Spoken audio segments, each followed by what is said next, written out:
सभी भक्तों का हार्दिक स्वागत है आज के क्लास में।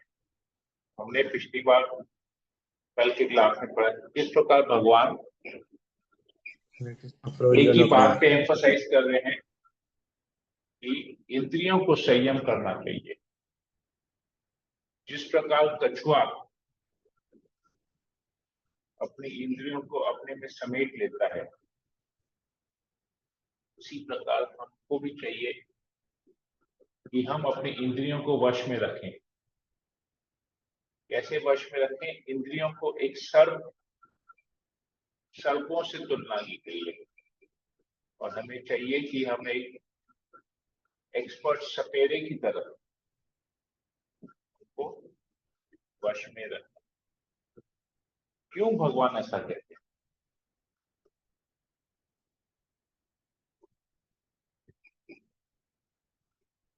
और केवल इंद्रियों को वश में करने के लिए भगवान कहते हैं कि इंद्रिया एक्चुअली बहुत प्रबल है।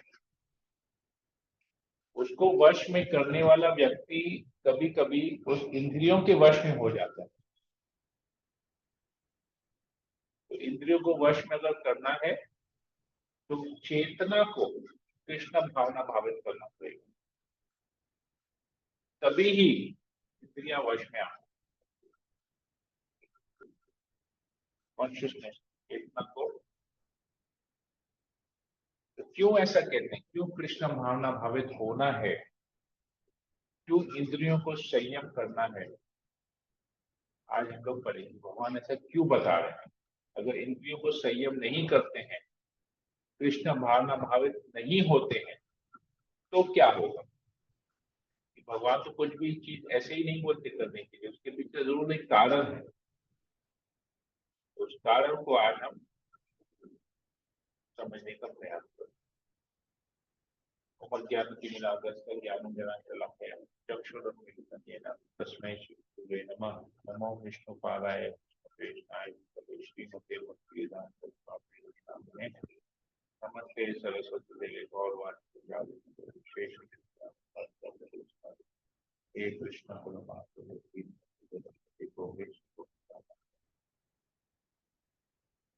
पंचन गौरांगी लागे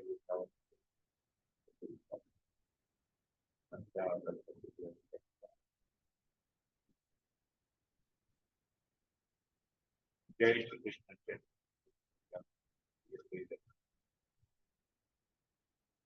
हरे कृष्ण।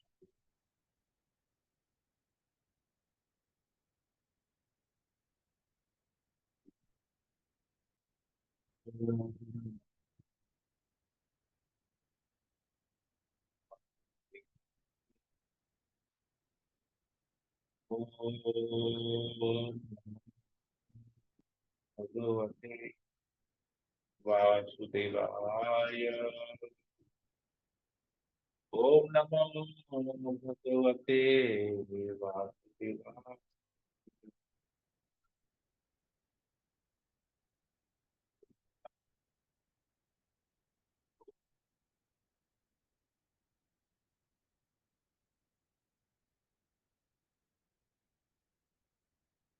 भगवान श्री कृष्ण अर्जुन से कहते हैं,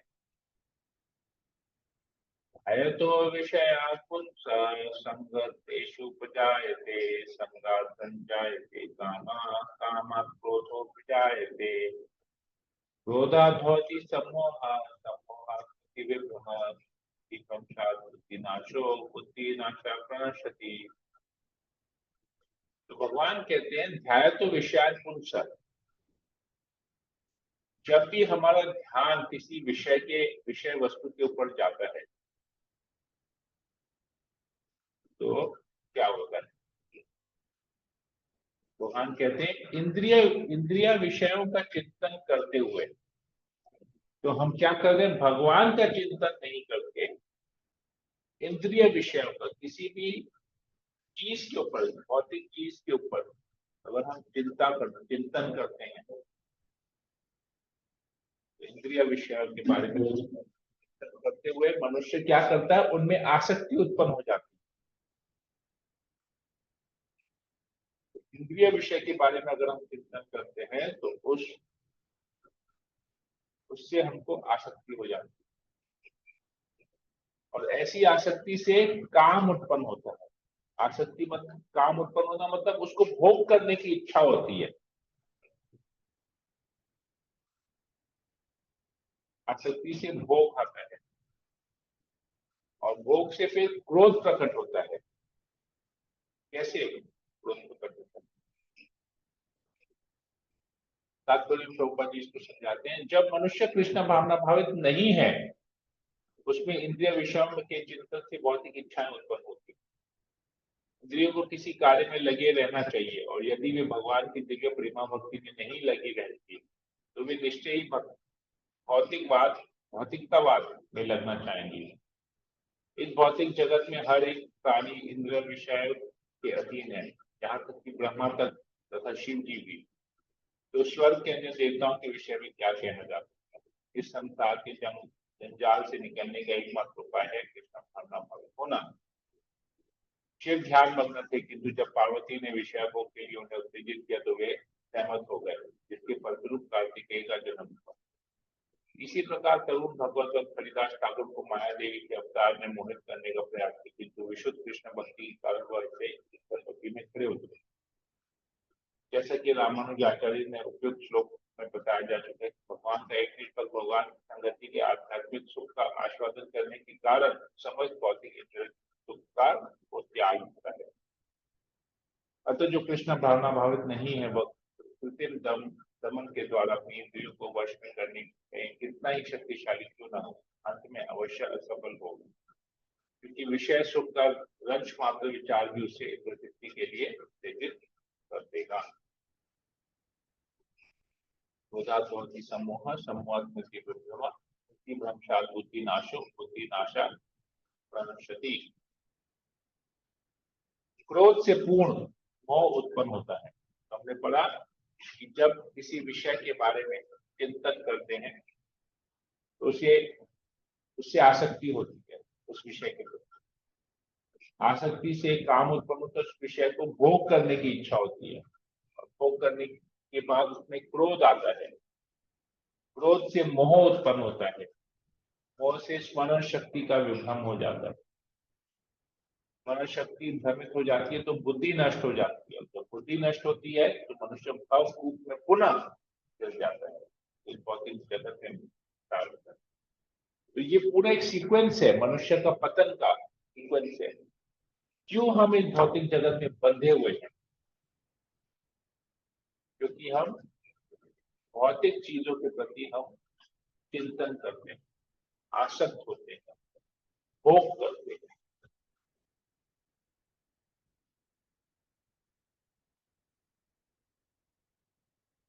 तो यही प्रॉब्लम है भौतिक जगत में बंधे रहने, क्योंकि हम कृष्ण भावना भावित नहीं है, या कृष्ण भावना भावित होने के बावजूद भी हम अभी भी इंद्रिय भोग में लगे हुए। जैसे हमने 10 नाम अपराध के बारे में पढ़ा था, हरे कृष्ण जब तो कर रहे, लेकिन उसके बाद भी भौतिक चीजों के प्रति आसक्ति बनाए रख रहे हैं।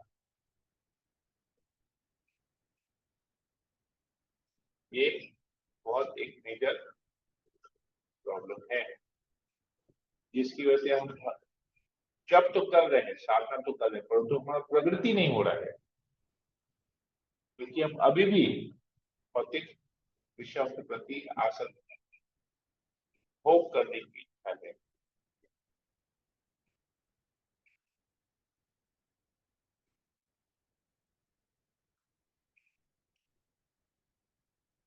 तो भगवान आगे बताते हैं, किंतु समस्त राग तथा द्वेष से मुक्त एवं अपनी इंद्रियों को संयम द्वारा वश में करने में समर्थ व्यक्ति भगवान की पूर्ण कृपा प्राप्त कर सकता है। तो जब तक हम इंद्रियों को संयम नहीं करते हैं, इंद्रियों को संयम करना मतलब इंद्रियों को जब तक हम भगवान की सेवा में नहीं लगाते हैं, हम भगवान की पूर्ण कृपा नहीं पा सकते। तो भगवान की कृपा चाहिए तो भगवान जो इंद्रियों के स्वामी है, अपनी इंद्रियों को भगवान की सेवा में लगाना, तभी हम भगवान की कृपा प्राप्त करते हैं, नहीं तो नहीं। कितने लोग कहते हैं कि जब तक ना, जैसे एक व्यक्ति मुझे कह रहा था कि प्रभु हम यात्रा में नहीं जा सकते, क्या है ना, वो भगवान का बुलावा नहीं है, इसलिए हम ना यात्रा में नहीं जा पा रहे। हाँ, बड़े भगवान तो अभी तो आप इतने भी महान नहीं कि भगवान घर में आपको पर्सनल इनविटेशन देंगे। भगवान तो बुला रहे हैं, भगवान तो बोल रहे हैं, मेरी शरण में आओ, मैं तुम्हें सारे पापों से मुक्त कर दूंगा। आप क्या रेडी हैं भगवान की शरण में जाने के लिए? आप क्या भौतिक चीजों को त्यागने के लिए तैयार हैं? पान बीड़ी तंबाकू ये सब जो नशा करते हैं, चाय कॉफी पीते हैं, ये सब कुछ छोड़ने के लिए रेडी है? ये सब छोड़िए, तो देखिए भगवान कैसे आपको अपनी शरण में लेते हैं। अब भगवान की शरण में जाइए तो सही, ये सब कुछ लेकिन छोड़ना पड़ेगा, भौतिक आसक्ति को त्यागना पड़ेगा, तभी आपको भगवान की कृपा मिलेगी। आप तो भगवान की कृपा लेना ही नहीं चाहते, तो आप फिर बोल रहे कि भगवान की जब इच्छा होगी तब आप जाएंगे, भगवान का बुलावा को तब जाएंगे। भगवान तो आपको बुला रहे, मेरे माध्यम से आपको बुला रहे, मैं आपको टिकट भी करके दे दूंगा, मैं आपको रूम भी दे दूंगा, मैं आपको बस में जगह भी दे दूंगा, जो चौरासी को परिक्रमा करेंगे। आप चलने को रेडी हैं? आप तो परिवार का बहाना दे रहे हैं, काम का बहाना दे रहे हैं। ये प्रॉब्लम है लोगों में, कुछ होता नहीं है तो सीधा दोष भगवान को देते हैं। जब तक प्रभु का बुलावा नहीं आएगा, जब तक माता का बुलावा नहीं आएगा, हम नहीं जाए। उनका बुलावा होना जरूरी है। अरे वो तो बुला रहे हैं, हम जानने के लिए रेडी नहीं। ये हम लोगों का प्रॉब्लम है। तो भगवान तो कृपा दे रहे हैं, भगवान कृपा देना चाहते हैं हमको, हम क्या भगवान की कृपा लेना चाहते हैं, वो हमारे पर। हम दोष भगवान को देते, दोष हमारा है।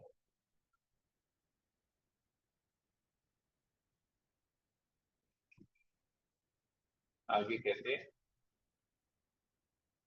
इस प्रकार कृष्ण भावना भावित में तुष्ट व्यक्ति के लिए संसार के तीनों ताप नष्ट हो जाते हैं, और ऐसी तुष्टि चेतना होने पर उसकी बुद्धि शीघ्र ही स्थिर हो जाती है। तो जो व्यक्ति इस प्रकार अपनी इंद्रियों को भगवान की सेवा में लगाता है, क्या होता है, उससे संसार के तीन ताप नष्ट हो जाते हैं। हमने पहले पढ़ा था कि किस प्रकार संसार के तीन तापों से जो लोग ग्रस्त हैं, अफेक्टेड है। लेकिन जो इस प्रकार का कार्य करता है, अपनी इंद्रियों को भगवान की सेवा में लगाता है, कृष्ण भावना भावित बनता है, इंद्रिय विषय भोगों को त्याग देता है, भौतिक चीजों के प्रति आसक्ति छोड़ देता है, तो उसके लिए तीन ताप कुछ नहीं है, कुछ नहीं कर सकते, उसके लिए तीन ताप नष्ट हो जाते हैं। प्रॉब्लम्स नहीं होती है, तो प्रॉब्लम नहीं होते तो उसकी बुद्धि एक निष्ठ हो जाती है, फिर हो जाती है। हाँ, ये केवल कृष्ण।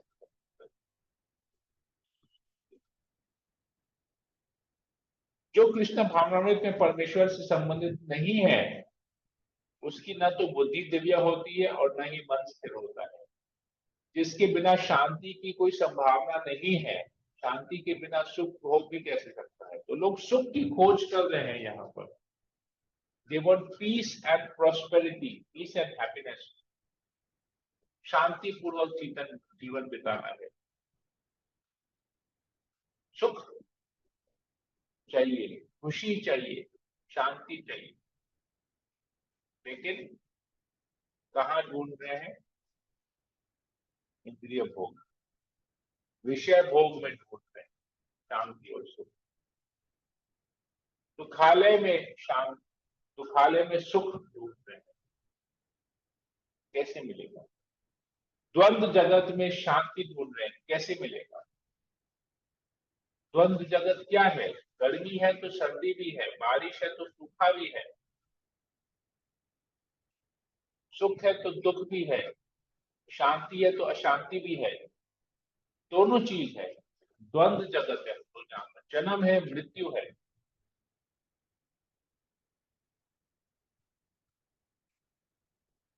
तो कैसे संभव है?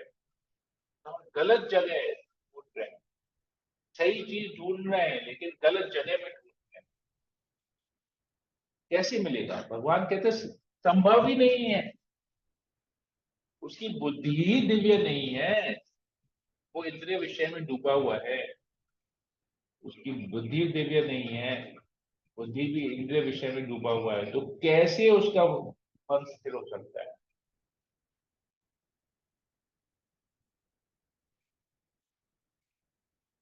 मन स्थिर नहीं होगा, बुद्धि दिव्य नहीं होगी, तो सुख और शांति कैसे?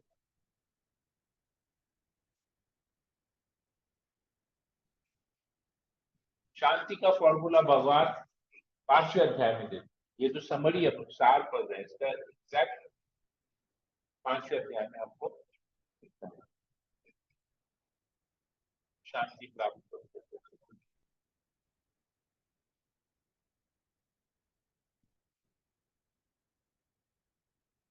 गोपाल जी यहाँ लिखते हैं तात्पर्य में, कृष्ण भावना भावित हुए बिना शांति की कोई संभावना नहीं। अतः 5वें अध्याय में 9.29 में इसकी पुष्टि की गई है कि जब मनुष्य ये समझ लेता है कि कृष्ण ही यज्ञ तथा तपस्या के उत्तम फलों के एकमात्र भोक्ता है और समस्त ब्रह्मांड के स्वामी है तथा भी समस्त जीवों के असली मित्र है, तभी उसे वास्तविक शांति मिल सकती है। तो पीस कीपिंग फॉर्मूला 3 चीज प्रभुपाद बताते हैं, कृष्ण एक्चुअली गीता में बताते हैं। भोक्ताराम यज्ञ तपसाम सर्वलोक महेश्वरम सुहृदम सर्वभूतानाम ज्ञातम माम शांति मृक्षति। तो किसी को शांति चाहिए, कोई जीव शांति पाने की इच्छा रखता है, तो इसे ये 3 चीज ज्ञात होना चाहिए। भोक्ताराम यज्ञ तपसाम, सारे यज्ञ और तपस्या का उत्तम फलों का भोक्ता, एकमात्र भोक्ता कृष्ण है।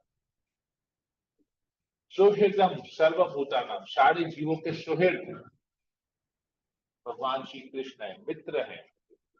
सर्वलोक महेश्वरम, सारे ब्रह्मांड का, समस्त ब्रह्मांड का स्वामी महा ईश्वर कृष्ण है। ये 3 चीज अगर कोई जान लेता है तो उसको शांति मिलेगी, नहीं तो नहीं मिलेगी। यदि देवी देवता के पीछे भागेगा, कहेगा आप ही सब कुछ है, तो नहीं होगा। भगवान को साइड कर देंगे, गुरु को भगवान बना देंगे, बोले गुरु आप ही सब कुछ है हमारे लिए, आप ही हमारे लिए भगवान है, भगवान को साइड कर देंगे। बहुत जगह ऐसे होता है कि लोग गुरु को इतनी प्रधानता देते हैं कि भगवान आउट हो जाते हैं। कैसे शांति? ब्रह्म ज्योति में विलीन होना चाहते हैं, कैसे? भगवान को छोड़ के भगवान की ज्योति में जाना, अपने अस्तित्व को खत्म करना चाहते हैं, कैसे होगा शांति?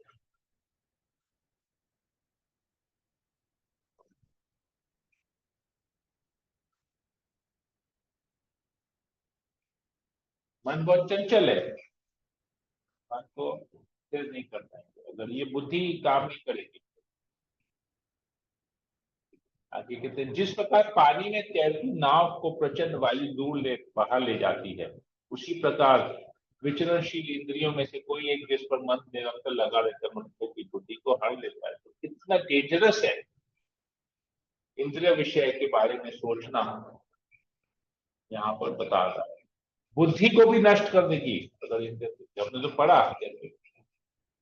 तो किसी कोई भी एक इंद्रियों, कोई भी एक इंद्रिय, हमने अपने पूरे शरीर किसी भी एक इंद्रिय को अगर छूट दे दिया, कर्म इंद्रिय या ज्ञान इंद्रिय को छूट दे दिया, तो बुद्धि खत्म। सब समय 24 आवर्स कृष्ण भावना भावित होना जरूरी है, यहाँ पर बताया जा रहा है। अतः हे महाबाहु, जिस पुरुष की इंद्रियां अपने अपने विषयों में सब प्रकार के विरत होकर उसके वश में है, उसी की बुद्धि निस्संदेह स्थिर है।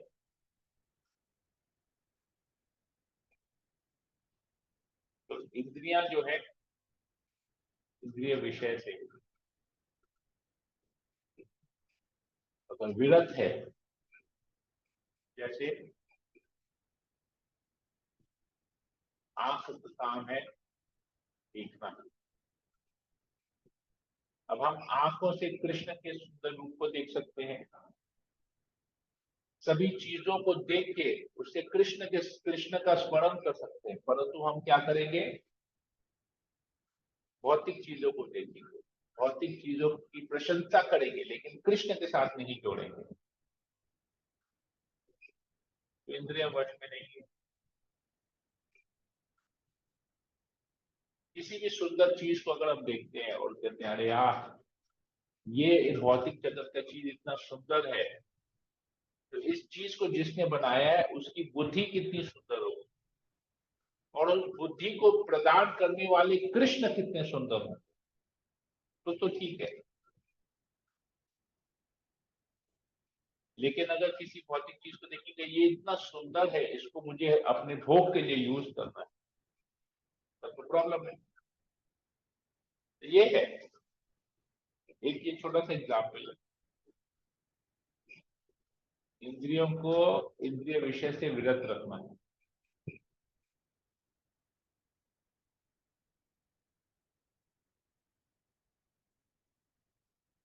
हम भक्ति के किस स्तर पे हैं, तो यहाँ पे पता है।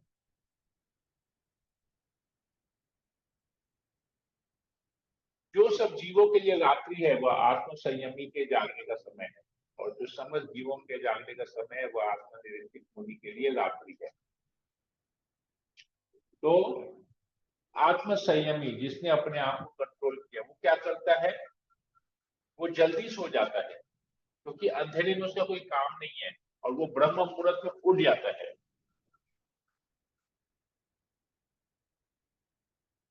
और अपनी तपस्या में, अपने साधना में लग जाता है।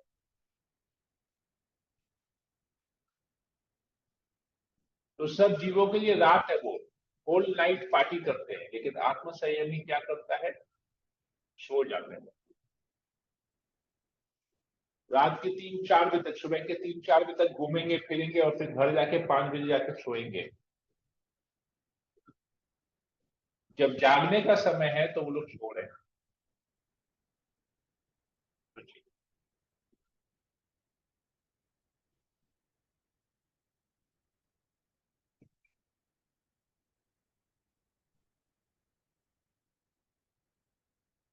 ये प्रॉब्लम, जब सोना चाहिए तो वो लोग, जो साधारण जीव है वो जागते हैं, पार्टी करते हैं। और जब जागने का समय है, ब्रह्म मुहूर्त में उठ के तपस्या इत्यादि सब करना चाहिए, साधना करनी चाहिए, उस समय वो लोग आके सोते हैं। ये हालत है।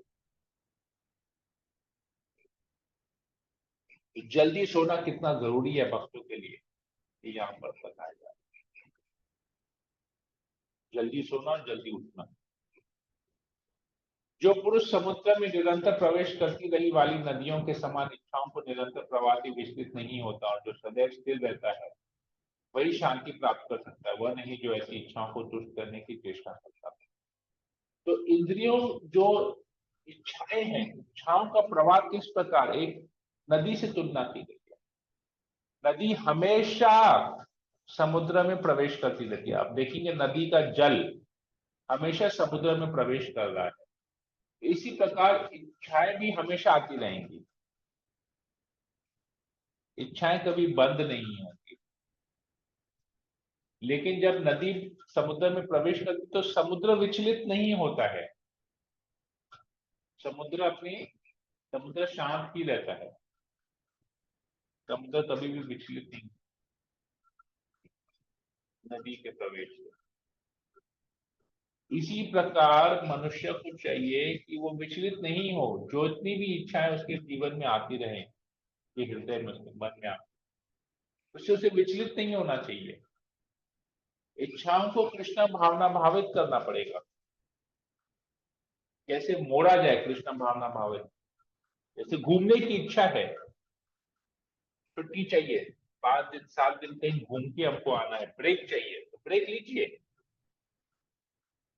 लेकिन ब्रेक लीजिए कृष्ण भावना भावित कीजिए, भगवान के धाम को घूम के आइए, दर्शन करके आइए। न कि कश्मीर जाएंगे, बैंकॉक जाएंगे, इंडोनेशिया जाएंगे, बाली जाएंगे, लंदन जाएंगे घूमने, नहीं, भगवान के धाम में जाइए। अगर वैसी जगह जाते भी हैं तो वहां पर भी भक्तों की खोज करनी चाहिए। अगर लंदन जाने की इच्छा है, जाइए लंदन, तो भक्तों की खोज कीजिए। यूरोप जाने की इच्छा है, यूरोप जाइए, लेकिन भक्तों की खोज कीजिए। कहाँ मैं भक्त सब कर पाऊंगा, कहाँ मैं भक्तों के साथ में लेके भागवत कथा कर पाऊंगा, जब कर पाऊंगा, मंगल आरती कर पाऊंगा, प्रसाद पाऊंगा। ये चेष्टा होनी चाहिए।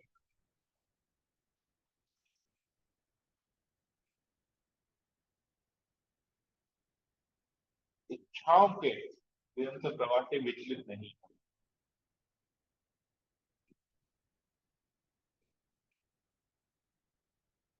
जिस व्यक्ति ने इंद्रिय तृप्ति के समस्त इच्छाओं का परित्याग कर दिया है, जो इच्छाओं से रहित रहता है और जिसने सारी ममता त्याग दी है तथा अहंकार से रहित है, वही वास्तविक को शांति प्राप्त कर सकता है।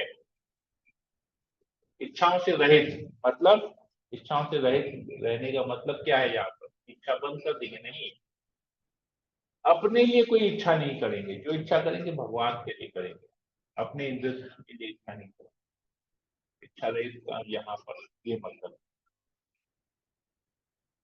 तो इंद्र तृप्ति की समस्त इच्छाओं का परित्याग कर दिया है।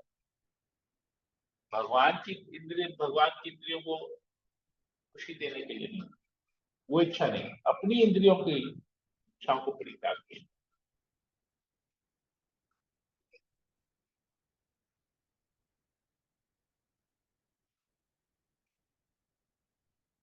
यह आध्यात्मिक तथा ईश्वरीय जीवन का पथ है, जिसे प्राप्त करके मनुष्य मोहित नहीं होता।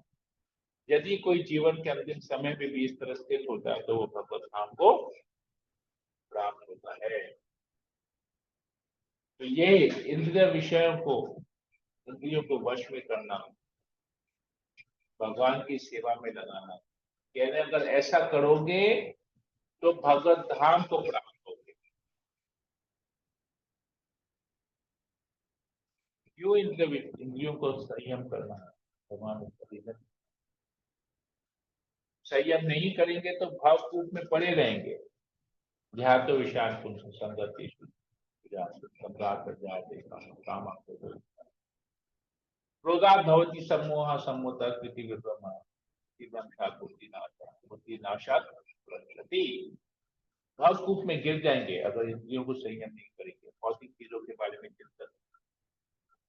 लेकिन जो ही इंद्रियों को संयम करेंगे, इच्छाओं को मारेंगे, भौतिक इच्छाओं को खत्म करके भगवान की इच्छा में अपनी इच्छा को डालेंगे, भगवान की इंद्रियों को तुष्ट करने का प्रयास करेंगे, तभी हम भगवत धाम जा सकेंगे।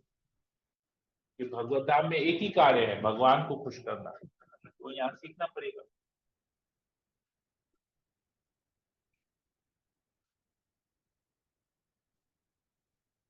तो ये यहाँ पर प्रभुपाद जी लिखते हैं, मनुष्य कृष्ण भावनामृत या दिव्य जीवन को एक क्षण में प्राप्त कर सकता है, और हो सकता है कि उसे लाखों जन्मों के बाद भी न प्राप्त हो। यह तो सत्य समझने और स्वीकार करने की बात है। खटवांग महाराज ने अपनी मृत्यु के कुछ मिनट पूर्व कृष्ण के शरणागत होकर ऐसी जीवन अवस्था प्राप्त कर ली। निर्वाण का अर्थ है भौतिकतावादी जीवन शैली का। बौद्ध दर्शन के अनुसार इस भौतिक जीवन के पूरा होने पर केवल शून्य शेष रह जाता, किंतु भगवत गीता की शिक्षा इससे भिन्न है। वास्तविक जीवन का शुभारंभ इस भौतिक जीवन के पूरा होने पर होता है। स्थूल भौतिकतावादी के लिए यह जानना पर्याप्त होगा कि इस भौतिक जीवन का अंत निश्चित है, किंतु आध्यात्मिक दृष्टि से उन्नत व्यक्तियों के लिए इस जीवन के बाद अन्य जीवन प्रारंभ होता है। इस जीवन का अंत होने से पूर्व यदि कोई कृष्ण भावनाभावित हो जाए तो उसे तुरंत ब्रह्म निर्वाण अवस्था प्राप्त हो जाती है। भगवत नाम तथा भगवत भक्ति के बीच कोई अंतर नहीं है, क्योंकि दोनों चरम पद है। अतः भगवान की दिव्य प्रेमा भक्ति में व्यस्त रहने का अर्थ है भगवत धाम को प्राप्त करना। भौतिक जगत में इंद्र तृप्ति विषय कार्य होते हैं और आध्यात्मिक जगत में कृष्ण भावनामृत विषय। इसी जीवन में ही कृष्ण भावनामृत की प्राप्ति तत्काल ब्रह्म प्राप्ति जैसी है, और जो कृष्ण भावनामृत में स्थित होता है वह निश्चित रूप से पहले ही भगवत धाम में प्रवेश कर चुका होता है। ब्रह्म और भौतिक पदार्थ एक दूसरे की से सर्वथा विपरीत है। अतः ब्रह्म ब्राह्म में स्थिति का अर्थ है भौतिक कार्यों के पद पर न होना। भगवत गीता में भगवत भक्ति के उन्मुख अवस्था माना गया है। अतः ब्राह्मी स्थिति भौतिक बंधन से। श्री भक्ति विनोद ठाकुर ने भगवत गीता इस द्वितीय अध्याय के संपूर्ण ग्रंथ में प्रतिपाद विषय के रूप में संकलित किया है। भगवत गीता के प्रतिपाद है कर्म योग, ज्ञान योग तथा भक्ति योग। इस द्वितीय अध्याय में कर्म योग तथा ज्ञान योग की स्पष्ट व्याख्या हुई है एवं भक्ति योग की भी झांकी दे दी गई है। इस प्रकार श्रीमद् भगवत गीता के द्वितीय अध्याय गीता का सार का भक्ति वेदांत तात्पर्य है। तो कर्म योग में हमने पढ़ा कि किस प्रकार अर्जुन को भगवान कह रहे हैं कि युद्ध तुमको अपने क्षत्रिय धर्म के हिसाब से तुमको युद्ध करना जरूरी है। कर्म योग के ऊपर बल दिया, तुम इससे भाग नहीं सकते। फिर ज्ञान योग के ऊपर दिया, ज्ञान योग क्या है? इंद्रियों को संयम करना, जानना, आत्म साक्षात्कार करना, वो क्या? ज्ञान योग। और भक्ति योग क्या है? अपने सारे कर्मों को, सारे इंद्रियों को भगवान की सेवा में लगाना। तो ये तीन चीज हमने इस अध्याय में पढ़ा, कर्म योग, ज्ञान योग तथा। हरे कृष्ण। ये अध्याय खत्म हुआ यहाँ पर। वक्त कोई प्रश्न हो?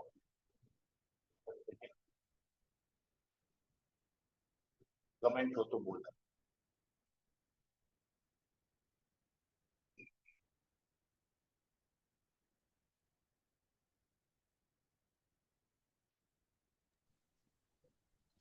हरे कृष्ण प्रभु जी, धन्यवाद प्रभु जी। बोली माता। प्रभु जी, भगवत गीता हमने कितनी बार हमने पढ़ा है, रिपीट किया है, और उसको काफी टाइम हो गया पढ़ते पढ़ते।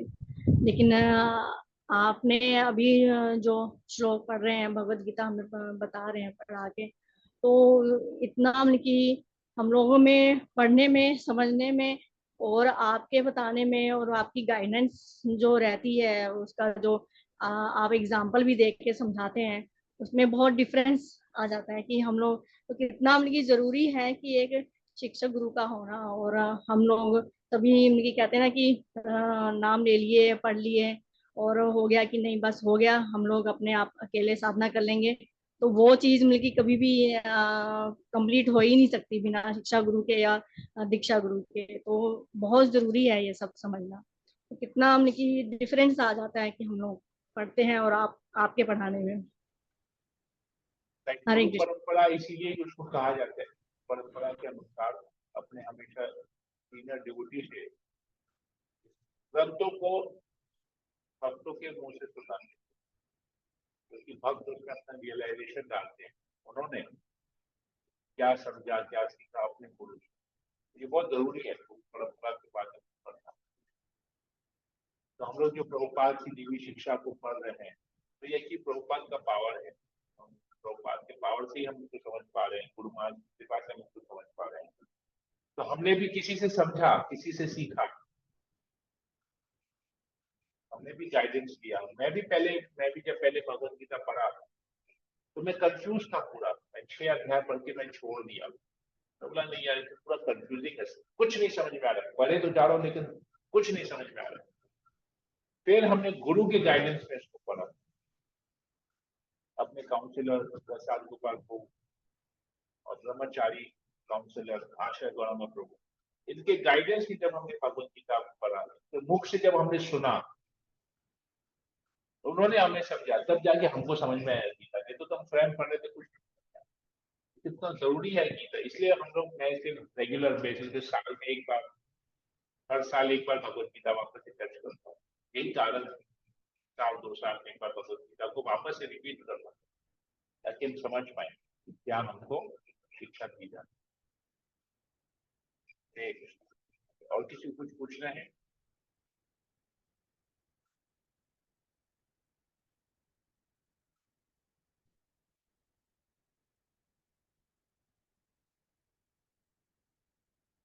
शायद इंदिरा माता जी तो आ सकते।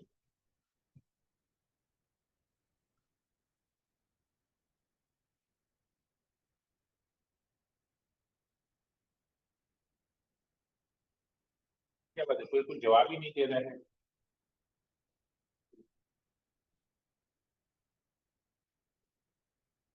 सब लोग लगता फोन छोड़ के अपने अपने काम में लग गए। कुछ नहीं पूछना है प्रभु आज। नहीं प्रभु जी। हरे कृष्ण।